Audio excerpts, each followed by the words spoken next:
وہاں سے لامکہ پہنچے، عین بیداری میں سر کی آنکھوں سے اللہ پاک کا دیدار کیا، اتنے ہزاروں لاکھوں کلومیٹر کا سفر طے کر کے پھر واپس بھی تشریف لے آئے، اور ابھی رات کا کچھ حصہ گزرا تھا۔ علماء فرماتے ہیں جب حضور اکرم جان عالم صلی اللہ علیہ وسلم یہ تمام مقامات طے کر کے واپس تشریف لائے، بستر بھی ابھی گرم تھا اور دروازے کی زنجیر بھی ابھی ہل رہی تھی، اور حضور جان کائنات دنیا میں واپس بھی تشریف لے آئے۔ ہے عرش بری پر جلوہ فگن، ہے عرش بری پر جلوہ فگن، محبوب خدا سبحان اللہ۔ مولانا حامد رضا فرماتے ہیں ہے عرش بری پر جلوہ فگن، محبوب خدا سبحان اللہ۔ ایک بار ہوا دیدار جسے، ایک بار ہوا دیدار جسے، 100 بار کہا سبحان اللہ۔ حیران ہوئے برقور نظر، حیران ہوئے برقور نظر، بجلی بھی حیران ہے، نظر بھی حیران ہے کہ میرے اندر تو بڑی تیزی ہے لیکن حضور تو مجھ سے بھی تیز چلے جا رہے ہیں۔ نظر بھی حیران ہے کہ میرے اندر تو بڑی رفتار ہے لیکن حضور مجھ سے بھی تیز چلے جا رہے ہیں۔ حیران ہوئے برقور نظر، ایک آن ہے برسوں کا سفر، راکب نے کہا اللہ غنی، مرکب نے کہا سبحان اللہ۔ طالب کا پتہ مطلوب کو ہے، طالب کا پتہ مطلوب کو ہے، مطلوب ہے طالب سے واقف، پردے میں بلا کر مل بھی لیا، پردہ بھی رہا مل بھی لیا سبحان اللہ۔ اور ہے عبد کہاں معبود کہاں، ہے عبد کہاں معبود کہاں، ہے عبد کہاں معبود کہاں، معراج کی شب ہے راز نہاں، دو نور حجاب میں نور میں تھے، خود رب نے کہا سبحان اللہ، خود رب نے کہا سبحان اللہ۔ سمجھے حامد انسان ہی کیا، سمجھے حامد انسان ہی کیا، یہ راز ہے حسن و الفت کے، سمجھے حامد انسان ہی کیا، یہ راز ہے حسن و الفت کے، خالق کا حبیبی کہنا تھا، خلقت نے کہا سبحان اللہ۔ صلو علی الحبیب صلی اللہ تعالی علیہ وسلم۔ معراج شریف کی روایت کے متعلق کئی روایات ہیں، ان میں سے ایک روایت یہ ہے کہ معراج کا دولہا محبوب خدا صلی اللہ علیہ وسلم براق پر سوار ہو کر مسجد اقصیٰ میں پہنچے۔ جب مسجد اقصیٰ میں پہنچے تو آپ جانے کائنات صلی اللہ علیہ وسلم کو رستے میں کسی نے ندا دی اور کہا میری طرف توجہ کیجیے، آپ اس طرف متوجہ نہ ہوئے، کچھ آگے بڑھے، پھر دوبارہ ندا دی گئی، رستے کے کنارے پھر آپ کو ندا دی گئی، آپ نے اس طرف بھی متوجہ نہ ہوئی، پھر آگے چل کر آپ دیکھا کہ رستے کے کنارے ایک سجی سنوری بڑھیا کھڑی ہے، اس نے بھی کہا میری طرف نگاہ فرمائیے، مجھے آپ سے کچھ پوچھنا ہے۔ پیارے نبی مکی مدنی مصطفیٰ صلی اللہ علیہ وسلم اس بڑھیا کی طرف بھی توجہ نہ فرمائی۔ جبریل امین نے کہا یا رسول اللہ صلی اللہ علیہ وسلم ان تینوں میں سے ایک اگر پہلے کی طرف آپ ندا کرتے تو آپ کی امت یہودی ہو جاتی، اگر دوسری کی طرف متوجہ ہوتے تو آپ کی امت مشرک ہو جاتی، اگر تیسری بڑھیا کی طرف آپ متوجہ ہوتے تو آپ کی امت صرف اور صرف دنیا کے اندر کھو جاتی۔ آپ نے فطرت کو چن لیا ہے، آپ نے تینوں کی طرف توجہ نہیں فرمائی۔ جب حضور صلی اللہ علیہ وسلم اس مقام پر آگے تشریف لے کر گئے، مسجد اقصیٰ میں پہنچے، جبریل امین آپ کے پاس 3 چیزیں لے کر حاضر ہوئے، شراب، دودھ اور پانی۔ رسول ایک روایت کے مطابق دودھ اور شراب اور شہد لایا گیا، اور ایک روایت کے مطابق شراب، دودھ اور پانی لایا گیا۔ آپ صلی اللہ علیہ وسلم نے دودھ کو پیا، پھر جبریل امین نے کہا یا رسول اللہ صلی اللہ علیہ وسلم آپ نے پھر فطرت کو قبول کر لیا۔ پیارے پیارے اسلامی بھائیوں، اس روایت سے کتنے ہی پیارے ایمان افروز مدنی پھول ملتے ہیں کہ حضور جانے کائنات صلی اللہ علیہ وسلم اگر پہلی ندا کی طرف متوجہ ہو جاتے تو کہا گیا کہ آپ کی امت یہودی ہو جاتی، حضور اس طرف متوجہ نہ ہوئے۔ دوسری ندا کی طرف اگر حضور متوجہ ہوتے تو کہا گیا کہ آپ کی امت مشرک ہو جاتی، حضور اس طرف بھی متوجہ نہ ہوئے۔ تیسری ندا کی طرف بھی حضور متوجہ نہ ہوئے کہ میری امت صرف دنیا میں نہ کھوئے۔ یاد رکھیے گا کہ حضور ماں سے بھی بڑھ کر پیار کرنے والے ہیں، باپ سے بھی بڑھ کر پیار کرنے والے ہیں، اور اس پر علماء کرام نے لکھا کہ ماں کا جو بچے کے ساتھ تعلق ہوتا ہے وہ جب تک بچہ دودھ پیتا رہتا ہے اس کا ماں کے ساتھ ایک جسمانی تعلق رہتا ہے۔ جسمانی تعلق کا مطلب یہ ہے اگر ماں کھٹی چیز کھائے گی تو بچے کی طبیعت خراب ہوگی، اگر ماں ٹھنڈی چیز کھائے گی تو بچے کو بھی نزلہ زکام لگے گا۔ یہ جسمانی تعلق ہے دودھ کے حوالے سے۔ پھر جب دودھ ختم ہو جاتا ہے تو اس کے بعد پھر بچے کا تعلق ماں کے ساتھ ایک ماں ہونے کے ناطے باقی رہتا ہے. اسی طرح یہ تعلق 3 طرح کا ہو جاتا ہے. ماں کے پیٹ میں ایک دودھ پیتے ہوئے اور جب دودھ چھوٹ جاتا ہے اس کے بعد کچھ عرصے کا تعلق رہتا ہے. لیکن یہ تعلق اتنا مضبوط نہیں ہے جتنا تعلق حضور کا اپنی امت کے ساتھ. کسی جسمانی تعلق عارضی ہے پھر بھی نبی کریم جانے کائنات صلی اللہ علیہ وسلم جب معراج کے لیے جا رہے ہیں, انبیاء کی امامت کے لیے جا رہے ہیں, پھر بھی امت کو یہودی ہونے سے بھی بچا رہے ہیں, مشرک ہونے سے بھی بچا رہے ہیں, اور صرف دنیا کی محبت میں گم ہونے سے بھی بچا رہے ہیں. اس پر دلائل النبوہ کتاب کے اندر یہ بھی لکھا گیا, فرمایا گیا کہ اس میں ایک اور نقطے والی بات ہے کہ جب ہم لوگ عالم ارواح میں تھے, ابھی دنیا میں نہ آتے, عالم ارواح میں تھے اور حضور صلی اللہ علیہ وسلم ظاہری زندگی کے اندر موجود تھے, پھر بھی حضور کا اپنی امت کا اتنا خیال تھا کہ نہ یہود کی طرف متوجہ ہوئے, نہ شرک کی طرف متوجہ ہوئے, نہ صرف دنیا کی طرف متوجہ ہوئے. جب ہم عالم ارواح میں ہیں اور حضور امت کے اتنا اکرام فرما رہے ہیں, تو اب حضور عالم ارواح میں ہیں, ہم دنیا میں ہیں, تو اب حضور امت کے لیے کتنا احسان فرما رہے ہیں. وہ کسی شاعر نے کیا خوب کہا, روک لیتی ہے آپ کی نسبت, روک لیتی ہے آپ کی نسبت, تیر جتنے بھی ہم پہ چلتے ہیں, یہ کرم ہے حضور کا ہم پر, یہ کرم ہے حضور کا ہم پر, آنے والے عذاب ٹلتے ہیں. اور کہا اب کیا کوئی ہمیں گرائے گا.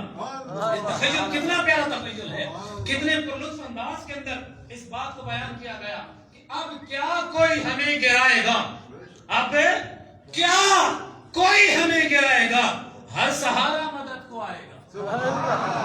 جتنے سہارے ہیں نا, یہ سہارے خود آگے بڑھ کر کہیں گے تم حضور کے غلام ہو اور میں بھی تمہارے ساتھ ہوں. کہا اب کوئی کیا ہمیں گرائے گا, ہر سہارا مدد کو آئے گا. کیوں؟ کیونکہ ہم نے خود کو گرا دیا ہے وہاں, گرنے والے جہاں سمجھتے ہیں. روک لیتی ہے آپ کی نسبت, روک لیتی ہے آقا, روک لیتی ہے آپ کی نسبت, تیر جتنے بھی ہم پہ چلتے ہیں. پیارے پیارے اسلامی بھائیوں, نبی کریم جانے کائنات صلی اللہ علیہ وسلم نے ہر ایک پر احسان فرمایا, ہر ایک پر اتنا احسان فرمایا کہ ہر ایک آپ کے احسانات کا بدلہ نہیں چکا سکتا. آپ کے ساتھ ایک خصوصی تعلق کا رشتہ قائم کیے ہوئے ہے. سیدی حضرت امام احمد رضا خان فاضل بریلوی رحمۃ اللہ تعالی علیہ امتی اور حضور صلی اللہ علیہ وسلم کے تعلق کے متعلق بڑا ہی پیارا کلام فرماتے ہیں, اور آپ نے کہا فریاد امتی جو کرے حال زار میں, فریاد امتی جو کرے حال زار میں, فریاد امتی جو کرے حال زار میں, ممکن نہیں کہ خیر بشر کو خبر ہو. یہ کلام تو سیدی حضرت نے فرمایا. اور پھر اس دور کے مجدد شیخ طریقت امیر اہل سنت امیر دعوت اسلامی حضرت علامہ مولانا ابو بلال محمد ریاض ستار قادری کیسے اس مقام پہ خاموش رہتے. آپ نے اپنے عشق کا, اپنی محبت کا اظہار کتنے پیارے انداز میں کیا. آپ فرماتے ہیں امت کے حال سے وہ آگاہ ہے ہر گھڑی, امت کے حال سے وہ آگاہ ہر گھڑی ہیں, خوابوں میں آ رہے ہیں بگڑی بنا رہے ہیں.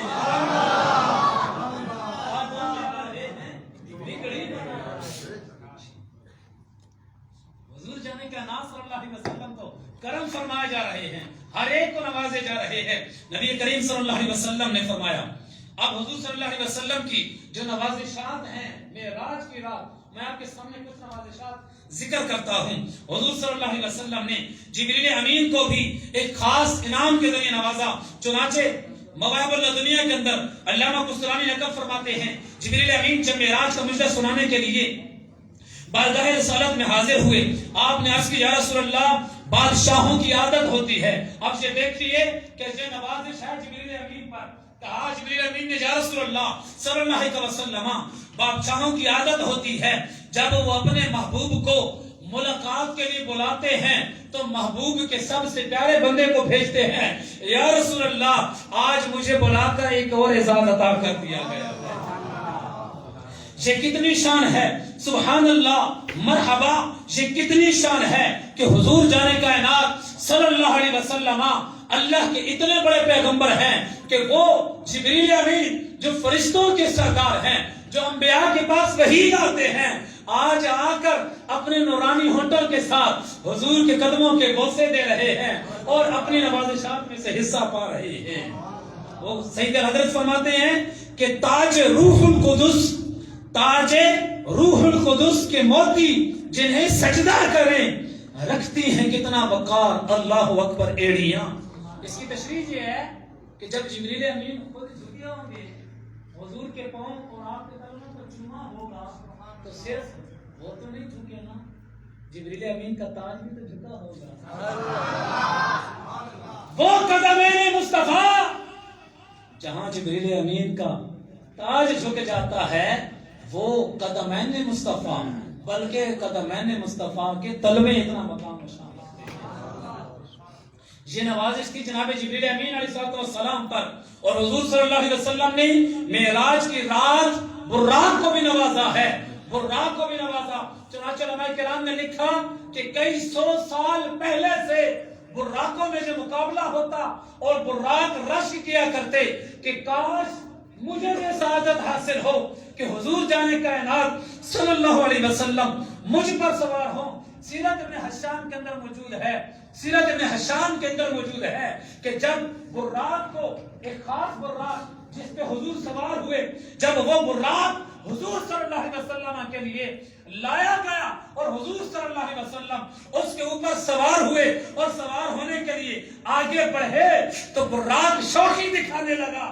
براق کو زمین پہ اس کے قدم ٹکے نا کیونکہ اسے پتا چل گیا تھا مجھ پہ حضور تشریف لا رہا. وہ کتنا خوش قسمت ہے وہ براق، یہ وہ حضور جانے کائنات ہیں جنہیں جناب صدیق اکبر مسلمانوں کے پہلے خلیفہ اپنے کندھوں پر اٹھا کر وہ غار کی طرف لے کر جا رہے ہیں.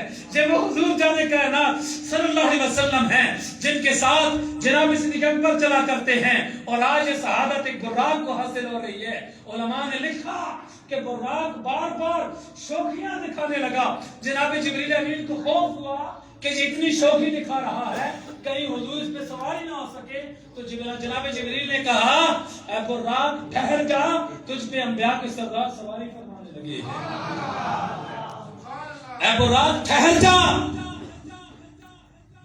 کہ تجھ پہ انبیاء کے سردار سواری فرمانے لگے ہیں. اور پھر تو تک بات ہوتی نہیں، حضور صلی اللہ علیہ وسلم نے معراج کی رات میدان محشر کو بھی نوازا. معراج کی رات میدان محشر کو بھی نوازا. علماء نے لکھا کہ حضور صلی اللہ علیہ وسلم جب مکہ مکرمہ میں تھے تو وہاں سے بھی آسمانوں کا فاصلہ اتنا ہی تھا اور مسجد اقصی سے بھی آسمانوں کا فاصلہ اتنا ہی تھا. لیکن مسجد اقصی جانے کی کئی حکمتیں ہیں، ان میں سے ایک یہ بھی ہے کہ مسجد اقصی کے ستونوں نے رب کی بارگاہ میں ایک بار منادی کی تھی کہ یا رب عز و جل ہمیں بھی اپنے محبوب کے جلوے دیکھنا نصیب فرما. اور لکھا کہ شام کے جو میدان تھے جہاں پہ محشر قائم ہونا ہے، ان میدانوں نے بھی ایک بار رب سے گزارش کی تھی اے ہمارے رب ہمیں اپنے محبوب کو دیکھنا نصیب فرما. اللہ تعالیٰ نے اپنے محبوب کو رستہ سے گزار دیا اور یہ محروم کسی کو نہیں چھوڑا گیا. اللہ تبارک و تعالیٰ کے محبوب صلی اللہ علیہ وسلم نے مسجد اقصی کو بھی نوازا ہے، انبیاء کو بھی نوازا ہے کہ تمام انبیاء کی امامت فرمائی ہے. اور پھر اسی امامت کے دوران یہ امامت کرائی کیوں گئی؟ اچھا ایک بات اور بھی یاد کر دوں، روایات میں ہے کہ جب حضور صلی اللہ علیہ وسلم نے انبیاء کی امامت فرمائی تو آپ نے 2 رکعت نماز پڑھی، ایک میں سورہ کافرون پڑھی اور دوسری میں آپ صلی اللہ علیہ وسلم نے سورہ ناس پڑھی. آج کی رات میں ممکن ہو تو یہ 2 نوافل ضرور پڑھیے گا، ایک میں سورۃ الکافرون اور دوسری میں سورہ الناس. اور ویسے ہمارا ذہن تو یہی ہے جب ہمارا ہفتہ یہ سلسلہ ختم ہوگا تو اس کے بعد صلاۃ التسبیح کی ترکیب بھی ہوگی، اس میں بھی آپ سے گزارش ہے. بڑی عظمتوں والی رات ہے. آج میں یوں کہہ سکتا ہوں کہ یہ ساری اپنی رات ہے، ساری اپنی رات ہے. ساڑھے محبوب کا ارنا آج دیتے اللہ کے مدیو کسی بندے کو خالی آنا یا جان کے ٹکٹ مل جائے تو بڑا خوشی نہ اور رات ہی سمجھا نہیں آدھے میں ٹکٹ مل گیا پارٹی دیتا ہوں. اللہ کے بندے ساڑھے تے محبوب رب نال ملاقات کر کے ہے ساری رات تو یہ 2 رکعت پڑھنی چاہیے. بہرحال حضور صلی اللہ علیہ وسلم نے انبیاء کو بھی نوازا ہے، امامت بھی فرمائی ہے. اور پھر امامت کیوں فرمائی اس بارے میں علماء نے بہت طویل کلام فرمایا، بہت سی روایت موجود ہیں. سید حضرت نے ایک روایت ارشاد فرمائی، اور فرمایا کہ نماز اقصا میں تھا یہی سر، آیا ہوں معنی یہ اول آخر۔ نماز اقصا حضور نے اس لیے پڑھائی ہے تاکہ یہ پتہ چل جائے کہ حضرت آدم و حضرت عیسیٰ تک تمام انبیاء پہلے آئے ہیں، تو ان میں افضل کون ہے؟ کہا یہ بات واضح ہو جائے جب سارے پیچھے کھڑے ہوں گے تو پتہ چلے کہ ان کا امام ہی سب سے افضل ہے۔ مدار امامت یاد رکھیے گا، یہ سبب ہے منصب خلافت کا، اور منصب خلافت یہ افضلیت کو ظاہر کرتا ہے۔ میں اس پر طویل کلام نہیں کروں گا، میں پھر موضوع سے ہٹ جاؤں گا۔ جیسے رسول اللہ صلی اللہ علیہ وسلم نے اپنی موجودگی میں مصلح امامت جناب صدیق اکبر کو دیا، تو یہ بتا دیا کہ چاہے امت خلافت کو تسلیم کرے چاہے امامت کو تسلیم کرے، ہر اعتبار سے ابوبکر صدیق میرے بعد پہلے ہوتے ہیں۔ تو بہرحال حضور صلی اللہ علیہ وسلم کے انبیاء کرام جتنے بھی انبیاء ہیں سارے پیچھے موجود ہیں، حضور آ کے موجود ہیں۔ تو سید الحضرت فرماتے ہیں انبیاء سے کروں عرض، انبیاء سے کروں عرض، کیوں مالکو کیا تمہارا نبی ہے ہمارا نبی؟ اور کہتے ہیں نماز اقصا میں تھا یہی سر، آیا ہوں میں نے یہ اول آخر، کہ دست بستہ ہے پیچھے حاضر جو سلطنت پہلے کر گئے تھے۔ اعلیٰ حضرت نے اور بھی بڑا کلام فرمایا۔ اعلیٰ حضرت معراج کا واقعہ جب بیان کر رہے تھے نا، آپ چاند کی طرف متوجہ، ہمارے یہاں تو چھتیں ہوتی ہیں، آپ بیان فرمایا تھا چاند کی طرف متوجہ ہوئے، چاند کو دیکھ کر کہتے ہیں ستم کیا کیسی مت کٹی تھی، اندازہ میں چمکے ہو گیا اس رات میں۔ اور حضرت فرماتے ہیں ستم کیا کیسی مت کٹی تھی کمر، وہ خاک ان کے راہ گزر کی، اے چاند اس رات تجھے کیا ہو گیا تھا؟ وہ جب حضور گزر رہے تھے براق پر، حضور کا براق جب جا رہا تھا وہ کچھ نہ کچھ تو گرد اڑی ہوگی، وہ گرد اٹھاتا اپنے اوپر مل لیتا، تیرے اوپر ایک بھی داغ باقی نہ رہتا۔ فرماتے ستم کیا کیا تیری مت کٹی تھی کمر، وہ خاک ان کے راہ گزر کی، اٹھا نہ لایا کہ ملتے ملتے یہ دیکھنا سب داغ دھلے تھے۔ اب اس طرح چاہوں گا تو پھر طویل ایک اور طرف موضوع چلا جائے گا۔ بہرحال حضور صلی اللہ علیہ وسلم جب انبیاء کی امامت فرما چکے تو اس کے بعد انبیاء نے اپنے اپنے خطبے کہے۔ اب پورے خطبے پڑھنے کا وقت نہیں ہے، لیکن مختصراً انبیاء کے خطبوں کے چند جملے میں آپ کے سامنے پیش کرتا ہوں۔ جناب ابراہیم علیہ السلام نے جب خطبہ دیا تو انہوں نے فرمایا الحمدللہ الذی اتخذنی خلیلا، تمام تعریف اس اللہ کے لیے جس نے مجھے اپنا خلیل بنایا۔ حضرت موسیٰ علیہ السلام نے خطبہ دیتے ہوئے فرمایا الحمدللہ الذی کلمنی تکلیما، تمام تعریف اس اللہ پاک کے لیے جس نے مجھے اپنے کلام سے شرف بخشا ہے۔ حضرت داؤد علیہ السلام کی باری آئی، آپ نے فرمایا الحمدللہ الذی خولنی ملکا، تمام تعریف اس اللہ پاک کے لیے جس نے مجھے سلطنت عطا فرمائی۔ یوں ہی انبیاء کرام تشریف لاتے رہے، خطبے دیتے رہے، اللہ پاک نے ان پر جو انعامات فرمائے تھے ان کا تذکرہ کرتے رہے، اور آخر میں باری آ گئی آمنہ کے لال حضور بے مثل بے مثال کی۔ آپ کا خطبہ دیکھیے، تمام انبیاء موجود ہیں، تمام رسول موجود ہیں، اور وہاں حضور اپنا بھی ذکر فرما رہے ہیں، غلاموں ہم امتیوں کو بھی یاد فرما رہے ہیں۔ فرمایا الحمدللہ الذی ارسلنی رحمۃ للعالمین، تمام تعریف اس اللہ کے لیے ہیں جس نے مجھے تمام جہانوں کے لیے رحمت بنا کر بھیجا۔ امتیوں خوش ہو جاؤ، آقا نے اس رات بھی ہمارا تذکرہ کیا، انبیاء کے سامنے کہا وجعل امتی خیر امت، میری امت کو سب سے بہتر امت بنایا۔ تمام انبیاء اپنے اوصاف ذکر کر رہے ہیں، حضور اپنے بھی اوصاف ذکر کر رہے ہیں، ہم امتیوں کو صاف بھی ذکر فرما رہے ہیں۔ کہا وجعل امتی خیر امت، اور میری امت کو سب سے بہتر بنایا۔ اخرجت للناس، جو امت لوگوں کے لیے نکلی ہیں۔ وجعل امتی امتا وسطا، رب نے میری امت کو سب سے درمیانی یعنی اعلیٰ مقام والی بنایا۔ وجعل امتی هم الاولون وهم الاخرون، رب نے میری امت کو پہلوں سے بھی افضل بنایا، بعد والوں سے بھی افضل بنا دیا ہے۔ اللہ اللہ، عاشقان رسول، عاشقان مصطفیٰ، ہم کتنے خوش قسمت ہیں۔ رات میں راج کی ہے، رات حضور کے خاص مقامات کی ہے، ان مقام پہ بھی حضور ہمیں نہیں بھول رہے۔ اعلیٰ حضرت فرماتے ہیں جو نہ بھولا ہم غریبوں کو رضا، جو نہ بھولا ہم غریبوں کو رضا، یاد اس کی اپنی عادت کیجئے. انہیں پہلے آقا جانے کائنات صلی اللہ علیہ وسلم کو بار بار یاد کیجئے اور ان کا تذکرہ کیجئے. اعلیٰ حضرت رحمت اللہ تعالی علیہ نے بھی اور بھی کئی اشراق نے جہاں عظمتوں کے گن گائے ہیں.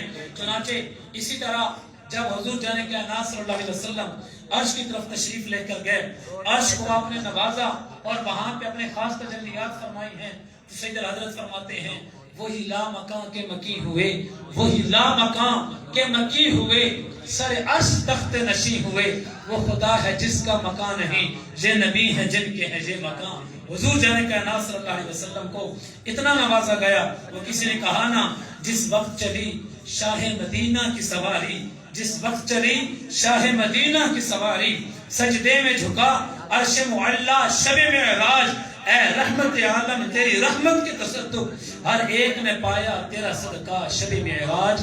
صلو علی الحبیب.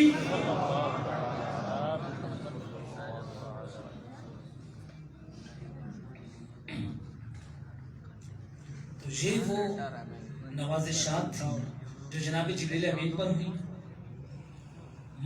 میدان معاشر پر ہوئی, مسجد اقصی پر ہوئی, تمام انبیاء پر ہوئی اور براق پر ہوئی. اب آگے بڑھتے ہیں وہ نوازشات جو معراج کی رات حضور نے فرشتوں پر فرمائی ہیں. معراج کا جب تذکرہ ہوتا ہے نا تو بس صرف حضور کا سفر کا مختصر خاکہ بیان کر کے آگے بڑھا جاتا ہے, لیکن الحمدللہ دعوت اسلامی کی پہلے مدنی ماحول کی برکات ہیں کہ حضور نے سب کو کیسے عطا فرمایا وہ بھی تو پتہ چلے نا. نواز کرائے حضور جانے کا نات عطا فرما کرائے ہیں. تو اس سے اب ایک اور بات پتہ چلی کہ جب حضور صلی اللہ علیہ وسلم گئے ہیں تو صرف نوازے جانے کے لیے نہیں بلکہ نوازنے کے لیے بھی بلائے گئے.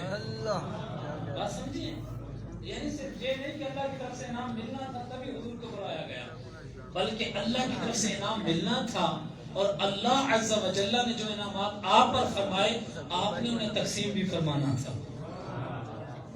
چنانچہ ایک طویل روایت ہے, اس کا میں کچھ مصرع آپ کے سامنے بیان کرتا ہوں. فرشتوں جب حضور صلی اللہ علیہ وسلم وہاں پر تشریف لے کر گئے تو اللہ تبارک و تعالی نے فرشتوں سے فرمایا یا ملائکتی وجدتم حلال المشکلات, اے میرے فرشتوں تم نے مشکلات کو حل کرنے والا پا لیا.